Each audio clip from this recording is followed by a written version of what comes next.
بسم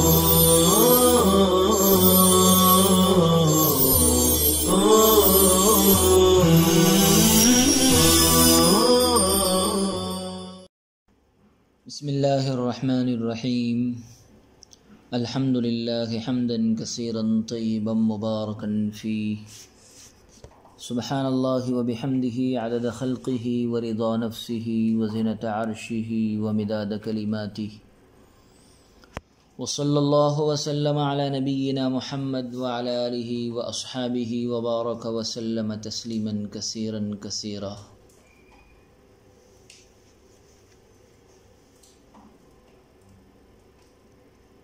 عزیز طلباء، فقہ اسلامی کا ارتقائی دور، اس سلسلے میں گفتگو جاری تھی۔ عہد نبوی اور فقہ اسلامی، خیر القرون اور تفقہ فی الدین کے بعد دور تابعین، مدینہ طیبہ حضرت صلی اللہ علیہ وسلم کا دار الہجرت اور نبوت کا اخیر قرارگاہ تھا، اس لیے علوم نبوت کا اصل، مخزن اور منبع ہونے کا فخر اسی مبارک شہر کو حاصل ہے۔ چنانچہ عہد نبوی سے لے کر حضرت علی رضی اللہ تعالیٰ عنہ کی خلافت کے ابتدائی دور تک ساری دنیا اسلام کا مرکز یہی مدینۃ المنورہ رہا۔ عہد صحابہ میں یہاں قرآن و سنن کا علم بہت زیادہ تھا، اور زمان تابعین میں فقہائے سبعہ جیسے حضرات موجود تھے جو اپنے زمانے میں علم فقہ و حدیث کے مرجع تھے۔ امام ابن مبارک کا بیان ہے کہ جب کوئی اہم مسئلہ پیش آتا تو یہ سب ایک ساتھ مل کر اس پر غور کرتے تھے، اور جب تک وہ ان کے سامنے پیش ہو کر طے نہ ہو جاتا، قاضی اس کی بابت کوئی فیصلہ صادر نہ کرتا تھا۔ فقہائے سبعہ حسب ذیل حضرات ہیں۔ نمبر 1، سعید بن المسیب، متوفی سن 94 ہجری۔ نمبر 2، عروہ ابن زبیر ابن عوام، متوفی سن 94 ہجری۔ قاسم ابن محمد ابن ابی بکر، متوفی سن 108 ہجری۔ نمبر 4، خارجہ ابن زید ابن ثابت، متوفی سن 99 ہجری۔ نمبر 5، عبید اللہ ابن عبداللہ ابن عتبہ ابن مسعود، متوفی سن 98 ہجری۔ سلیمان ابن یسار، متوفی سن 109 ہجری۔ نمبر 7، ابو سلمہ ابن عبد الرحمن ابن عوف یا سالم ابن عبداللہ ابن عمر ابن خطاب یا ابو بکر ابن عبد الرحمن ابن الحارث ابن ہشام، محمد ابن یوسف ابن خضر ابن عبداللہ حلبی، متوفی سن 614 ہجری۔ حضرت عبداللہ ابن مسعود رضی اللہ تعالی عنہ، حضرت عبداللہ ابن مسعود رضی اللہ تعالی عنہ خیر القرون کے مشاہیر، اصحاب فضل و کمال اور کثیر الاحادیث ہونے کے ساتھ اجلہ فقہائے صحابہ میں سے ہے۔ حضور صلی اللہ علیہ وسلم نے ان کے سر پر اپنا دست مبارک رکھ کر فرمایا تھا، یرحمک اللہ فإنک علیم، اللہ تعالی تجھ پر رحم فرمائے، تو دنیا میں علم پھیلانے والا لڑکا ہے۔ آپ کے لیے حضرت صلی اللہ علیہ وسلم کی جانب سے عام اجازت تھی کہ جب چاہو پردہ اٹھاؤ اور بلا روک ٹوک اندر چلے آؤ، حتیٰ کہ صحابہ ان کو خاندان نبوت ہی کا ایک فرد سمجھنے لگے تھے۔ تکمین علوم کے بعد حضور صلی اللہ علیہ وسلم نے اپنی حیات طیبہ ہی میں ان کو درس و تعلیم کی اجازت عطا فرما دی تھی، اور قرآن و حدیث تعلیم مسائل ہر ایک کے لیے صراحت سے صحابہ کو ارشاد فرمایا کہ ابن مسعود سے حاصل کرو۔ ایک بار آپ نے یہ بھی ارشاد فرمایا کہ ابن مسعود جن امور کو پسند کرے میں ان کو اپنی ساری امت کے لیے پسند کرتا ہوں، اور جن امور کو وہ ناپسند کرے میں بھی انہیں ناپسند کرتا ہوں۔ علامہ ابن قیم نے امام مسروق سے نقل کیا ہے کہ میں نے حضرت صلی اللہ علیہ وسلم کے اصحاب میں علوم کا سرچشمہ 6 اصحاب کو پایا: علی، ابن مسعود، عمر، زید، ابو درداء، ابی بن کعب رضوان اللہ تعالی علیہم اجمعین۔ اور ان 6 کے علم کا خزانہ حضرت علی اور حضرت عبداللہ ابن مسعود کو پایا۔ ان دونوں کا ابر علم یثرب کی پہاڑیوں سے اٹھا اور کوفہ کی وادیوں میں برسا۔ ان دونوں آفتاب و مہتاب نے ریگستان کوفہ کے ذرہ ذرہ کو چمکا دیا۔ کوفہ میں آپ کے حلقہ درس میں بیک وقت 4 ہزار طلبہ شریک ہوتے تھے۔ جس وقت حضرت علی کوفہ پہنچے تو ابن مسعود رضی اللہ عنہ نے اپنے شاگردوں کو لے کر استقبال کیا۔ تمام میدان طلبہ سے بھر گیا۔ حضرت علی رضی اللہ تعالیٰ عنہ نے فرط مسرت سے فرمایا: ابن مسعود، تم نے کوفہ کو علم و فقہ سے مالا مال کر دیا، اور یہ شہر تمہاری وجہ سے علم کا مرکز ہو گیا۔ آخر میں آپ کوفہ سے مدینہ تشریف لے آئے۔ وہیں آپ نے سن 32 یا 33 ہجری میں وفات پائی۔ علقمہ ابن قیس، ابراہیم نخعی، حماد ابن ابی سلیمان صرف 3 واسطوں سے واضع علم فقہ امام اعظم ابو حنیفہ کے علمی خاندان کے مورث اعلیٰ حضرت عبداللہ ابن مسعود رضی اللہ عنہ ہی ہیں۔ واضع علم فقہ امام اعظم ابو حنیفہ رحمۃ اللہ علیہ۔ امام الائمہ، سراج الامہ، سید الفقہاء والمجتہدین، ابو حنیفہ نعمان بن ثابت ابن مرزبان کوفی، آپ کے آبا و اجداد رؤساء میں سے تھے۔ آپ کا خاندان مالی اور اقتصادی اعتبار سے بھی اور جاہ و عزت کے لحاظ سے بھی نہایت مشہور خاندان تھا۔ آپ کے والد ثابت، جو اپنے زمانے کے بہت بڑے تاجر تھے، حضرت علی کی خدمت میں حاضر ہوئے۔ انہوں نے ان کے خاندان کے لیے دعا فرمائی۔ تاریخ ولادت، سن ولادت میں اختلاف ہے۔ علامہ کوثری نے سن 70 ہجری کو قرائن و دلائل سے ترجیح دی ہے۔ صاحب اکمال نے آپ کی ولادت سن 80 ہجری مانی ہے۔ سکونت اور وطن عزیز، آپ کا وطن عزیز کوفہ ہے، جو حدیث کا سب سے بڑا مرکز تھا، جس میں ہزاروں صحابہ مقیم رہے۔ طبقات ابن سعد میں 1000 سے زیادہ فقہائے کوفہ کا ذکر ہے، جن میں 150 صحابہ ہیں۔ کوفہ میں 300 صحابہ تو بیعت رضوان میں شریک ہونے والے ہی تھے، اور 70 بدری تھے۔ حضرت صلی اللہ علیہ وسلم کے بعد علوم نبوت کے 3 مرکز تھے: مکہ، مدینہ اور کوفہ۔ مکہ کے صدر مدرس حضرت ابن عباس تھے، مدینہ کے حضرت ابن عمر اور زید ابن ثابت، اور کوفہ کے صدر مدرس حضرت عبداللہ ابن مسعود رضی اللہ عنہ تھے۔ کوفہ میں 4000 سے زیادہ حضرت عبداللہ ابن مسعود رضی اللہ تعالی عنہ کے شاگرد اور 800 سے زیادہ حضرت ابو ہریرہ رضی اللہ عنہ کے شاگرد تھے۔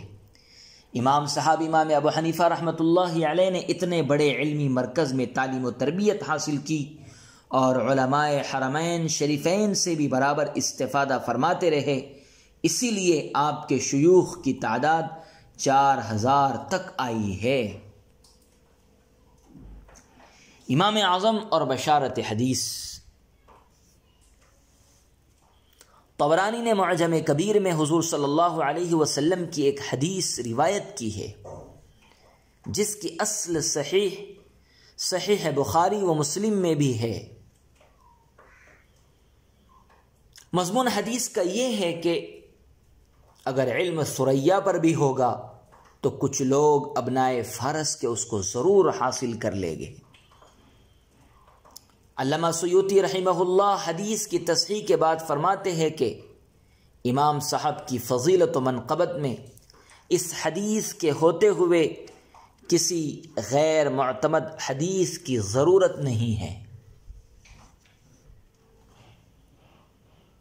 اس حدیث سے امام صاحب کا مراد ہونا امر ظاہر ہے، بلا شبہ ہے، کیونکہ اہل فارس میں علم کے اس درجے کو کوئی نہیں پہنچا۔ تحصیل علم، امام صاحب نے صغر سنی میں معمولی تعلیم حاصل کی اور بڑے ہو کر تجارت میں لگ گئے۔ اسی اثنا میں خواب دیکھا کہ میں سرور کائنات صلی اللہ علیہ وسلم کی مزار شریف کو کھول رہا ہوں اور آپ کے جسد اطہر کو اپنے سینے سے لگا رہا ہوں۔ خواب سے لرزہ و ترسا بیدار ہوئے، کسی سے خواب بیان کرنے کی جرأت نہ ہوتی تھی، مجبوراً ایک شخص کو بتا کر محمد ابن سیرین کے پاس تعبیر کے لیے بھیجا۔ انہوں نے کہا جس شخص نے یہ خواب دیکھا ہے وہ حضرت صلی اللہ علیہ وسلم کے علم کی صحیح خدمت کرے گا۔ اس سے آپ نہایت متاثر ہوئے اور تحصیل علم شروع کی۔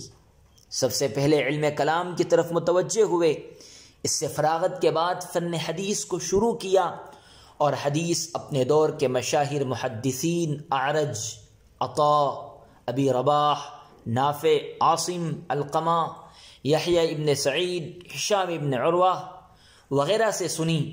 حافظ ابن حجر مکی نے الخیرات الحسان میں اور صاحب مفتاح السعادہ نے لکھا ہے کہ آپ نے 4000 اساتذہ کرام سے حدیث حاصل کی ہے۔ تحصیل علم فقہ، جس طرح آپ کے اساتذہ حدیث بے شمار ہے، اسی طرح علم فقہ بھی آپ نے اپنے دور کے ہزاروں نامور فقہا سالم ابن عبداللہ، سلیمان وغیرہ سے حاصل کی ہے، لیکن آپ کا فقہی استفادہ زیادہ تر حماد ابن ابی سلیمان فقیہ سے وابستہ ہے۔ آپ ان کی خدمت میں 10 برس رہے ہیں۔ مدون و واضع علم فقہ، عزیز طلبہ، اسلامی علوم کی ابتدا اگرچہ اسلام کے ساتھ ساتھ ہوئی اور نزول وحی کے زمانے ہی سے عقائد، تفسیر، حدیث اور فقہ کی تعلیم شروع ہو چکی تھی، مگر چونکہ ایک خاص ترتیب و انداز کے ساتھ زمانے نبوت اور دور خلافت میں یہ علوم مدون نہ ہوئے تھے اور نہ ان کو فن کی حیثیت حاصل تھی، اس لیے وہ کسی خاص شخص کی طرف منسوب نہ ہو سکے۔ جب دوسری صدی ہجری میں تدوین و ترتیب شروع ہوئی تو جن حضرات نے جن خاص علوم کی نئے انداز فکر کے ساتھ ترتیب کی وہ ان کے مدون و بانی کہلائے۔ اسی مناسبت سے امام اعظم ابو حنیفہ کو فقہ کا بانی کہا جاتا ہے۔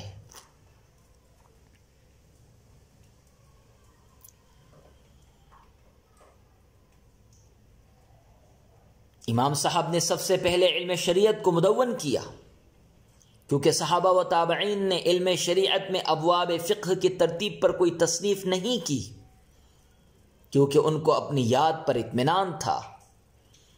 لیکن امام صاحب نے صحابہ و تابعین کے بلاد اسلامیہ میں منتشر ہونے کی وجہ سے علم شریعت کو منتشر پایا اور متأخرین کے سوء حفظ کا خیال کر کے تدوین شریعت کی ضرورت محسوس کی، چنانچہ آپ نے اپنے 1000 شاگردوں میں سے 40 کو تدوین فقہ کے لیے منتخب کیا، جو اپنے وقت کے بڑے مجتہد اور بعد کے اجلہ محدثین کے شیخ الشیوخ تھے۔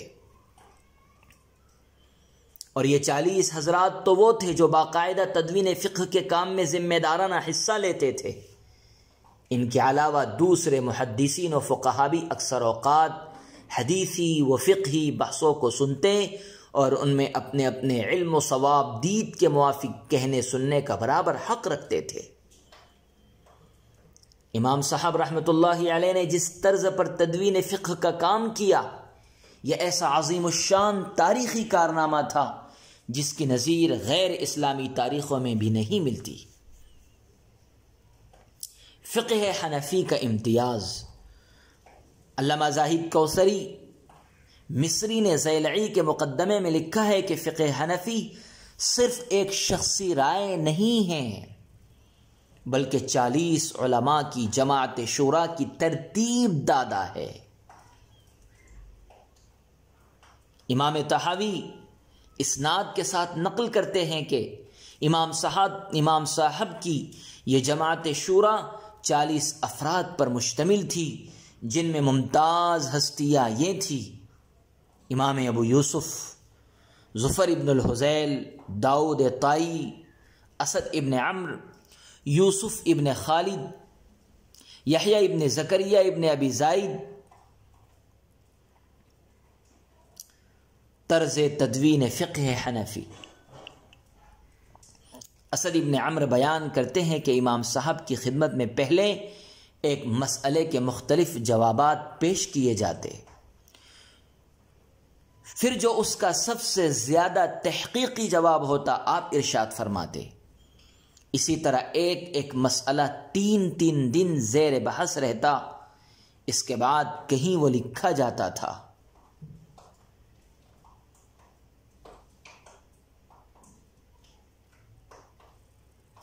اس طریقے تدوین سے آپ نے بقول امام مالک 60,000 اور بقول ابو بکر ابن عتیق 5 لاکھ مسائل استنباط فرمائے۔ خطیب خوارزمی کہتے ہیں کہ آپ نے 5 لاکھ مسائل کا استخراج کیا، 38,000 مسائل عبادات میں اور باقی معاملات میں استنباط فرمائے ہیں۔ فقہی مجلس شورا کا پایہ علم۔ امام صاحب کی مجلس شورا نقلی و عقلی ہر دو لحاظ سے بہت مکمل مجلس تھی۔ اس میں اگر حفاظ و محدثین، عربیت و تفسیر کے جاننے والے شامل تھے تو ظفر ابن حزیل جیسے میزان عقل پر تولنے والے بھی موجود تھے۔ انہی میں اہل علم و فہم علماء کے تبادلہ خیالات کا نتیجہ تھا کہ مسئلے کا ہر پہلو اتنا صاف ہو جاتا، اس کے مصالح و مضار اس طرح سامنے آ جاتے تھے کہ زمانے کی ہر ضرورت کی اس میں پوری رعایت ہو جاتی تھی۔ فقہ حنفی کی عظمت و اہمیت۔ یحییٰ ابن سعید القطان فرماتے ہیں کہ ہم خدا کے سامنے جھوٹ نہیں بول سکتے، واقعی بات یہ ہے کہ ابو حنیفہ سے بہتر فقہ ہم نے کسی کی نہیں سنی، اور اس لیے ان کے اکثر اقوال ہم نے بھی اختیار کر لیے۔ امام شافعی رحمۃ اللہ علیہ فرماتے ہیں کہ تمام لوگ فقہ میں ابو حنیفہ کے محتاج ہے۔ دوسری جگہ فرماتے ہیں کہ جس طرح علم فقہ میں مہارت حاصل کرنا ہو، جسے علم فقہ میں مہارت حاصل کرنا ہو اسے لازم ہے کہ ابو حنیفہ اور ان کے تلامذہ کو نہ چھوڑے، اس لیے کہ معانی و مطالب ان کے لیے آسان ہو گئے ہیں، اور بخدا میں امام محمد کی کتابوں ہی سے فقہ میں ماہر ہوا ہو۔ یحییٰ ابن معین فرماتے ہیں کہ فقہ تو بس امام ابو حنیفہ ہی کی ہے۔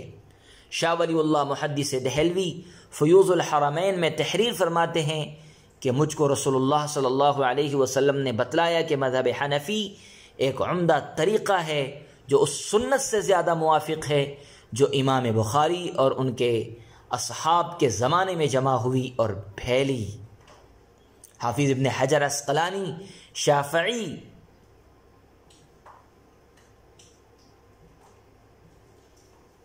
اقرار کرتے ہیں کہ مذہب حنیفہ میں اصول و قواعد جس طرح ضبط کیے گئے ہمارے مذہب شافعی میں نہیں ہیں۔